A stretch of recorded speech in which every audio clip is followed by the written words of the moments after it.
Je suis venue ici pour voter. C'est très important. Aujourd'hui, c'est un jour qui est très important pour moi dans ma vie. Je viens pour poser mon acte.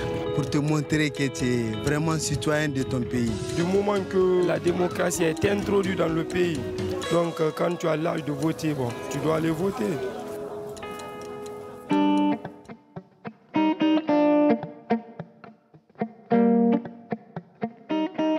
Le premier engagement pris par le chef d'État et de gouvernement, qui est l'engagement pour la consolidation de l'État de droit.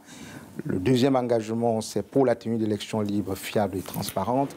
Le troisième engagement, c'est pour une vie politique apaisée.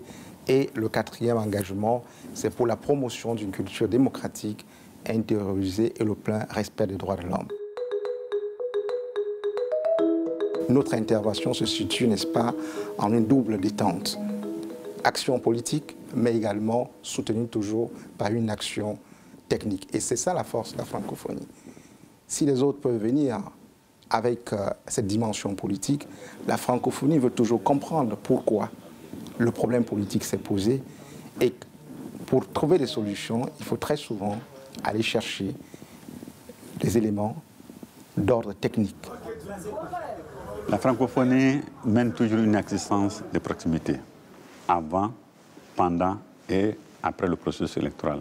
Mais l'apport de la francophonie est beaucoup plus que l'apport financier et surtout l'expertise.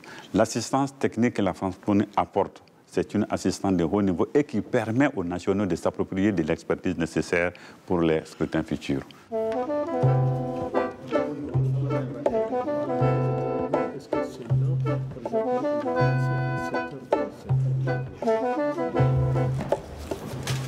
Bonne chance. Nous avons opté pour l'assistance électorale. Nous apportons un vrai soutien. Le vrai soutien dans 5 domaines. Le premier domaine, c'est le cadre juridique. Le deuxième domaine, c'est tout ce qui concerne la régulation des médias. Le troisième domaine, c'est tout ce qui concerne le renforcement de la commission électorale et d'autres institutions dédiées aux élections. Le quatrième domaine, c'est tout ce qui concerne le contentieux électoral. Et le cinquième domaine, c'est l'observation nationale.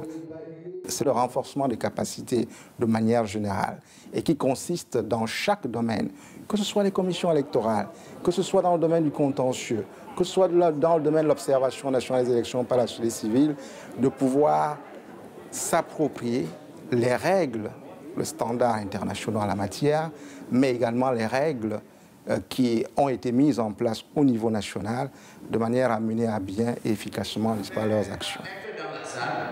Mais il faut aussi inviter le candidat du parti au pouvoir. C'est réconfortant que l'OIF soit vraiment à côté de la CENI malgache pour l'accompagner tout le long du processus électoral.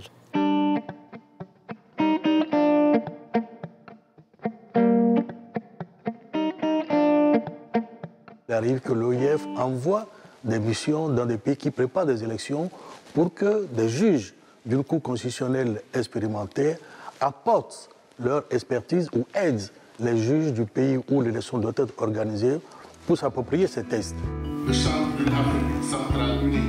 La société civile au Bénin est vue comme l'un des acteurs qui ont fait de cette élection une réussite, ce qui n'était pas évident.